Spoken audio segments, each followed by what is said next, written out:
Well, March is Women's History Month, and one woman making history right now leads the union representing 2 million service and care workers, those so often deemed essential workers who were hardest hit during the COVID pandemic. Mary Kay Henry is the international president of the Service Employees International Union, the first woman to hold that position in the union's 100-year history. Thank you for joining us, Mary Kay. Glad to be with you. Well, let's talk about who makes up the SEIU. Who are your members, and what are the unique challenges that they faced during the pandemic?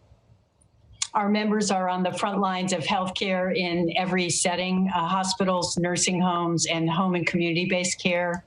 We are in airports, downtown office buildings, both as janitors and security officers, and we are in public services. Many of our unemployment claims processors slept overnight in their offices to process unemployment claims during the pandemic, and we support the fast food workers who are demanding 15 in a union.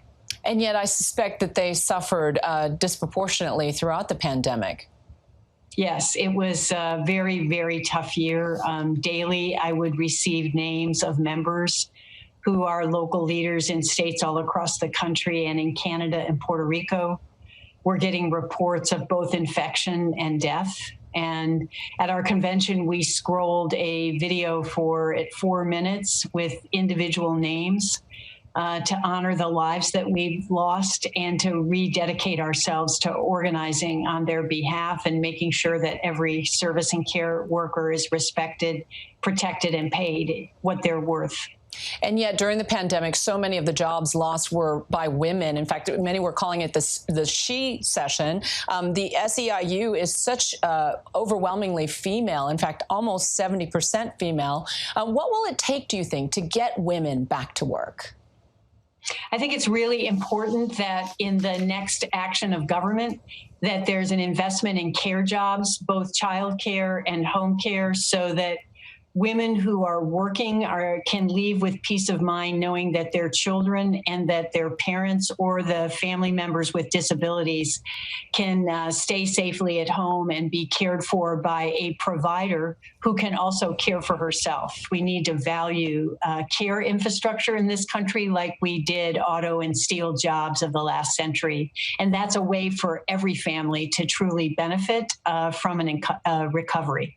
You mentioned minimum wage, and as you well know, the Senate is currently debating the COVID relief bill. And as of now, raising the minimum wage is off the table. What would a raise in the minimum wage have meant for people that you represent? And what is next in the fight to secure an increase?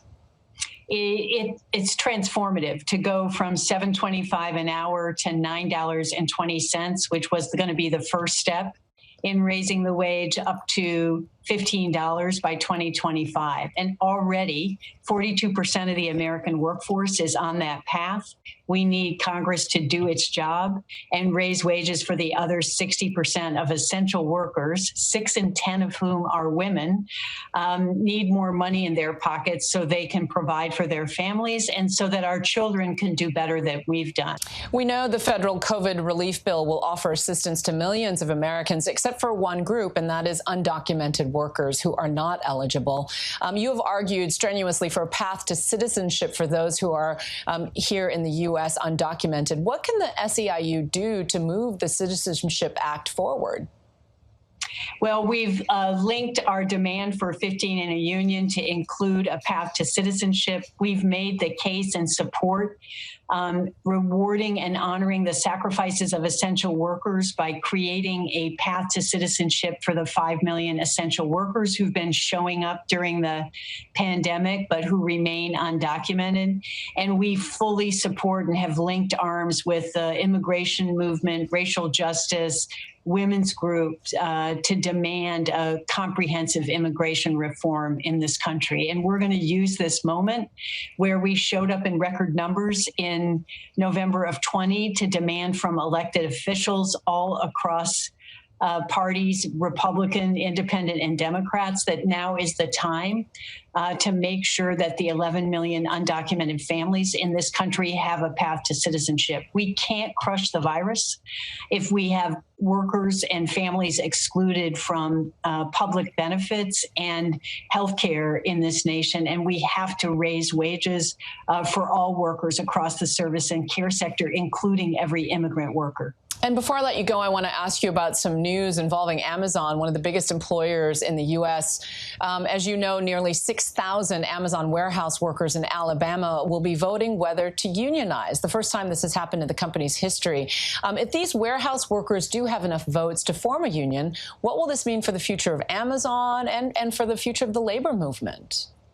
I think those Amazon workers represent the fearlessness and courage of workers who are on the front lines, showing up to work every day and doing their very best to make sure those of us who have the privilege of staying at home remote get the packages that we need. And I think when they vote to form their union in the largest corporation in the world, they will send a message of hope to every Amazon worker and, frankly, all those 33 million workers that were just denied 15. It's a message of hope that when you join together, you can make things that seem impossible possible. And they are going to be able to sit down at a bargaining table and create a job that they can raise their families on and expect that their kids will do better than they've done. And it's a huge step forward for the American labor movement.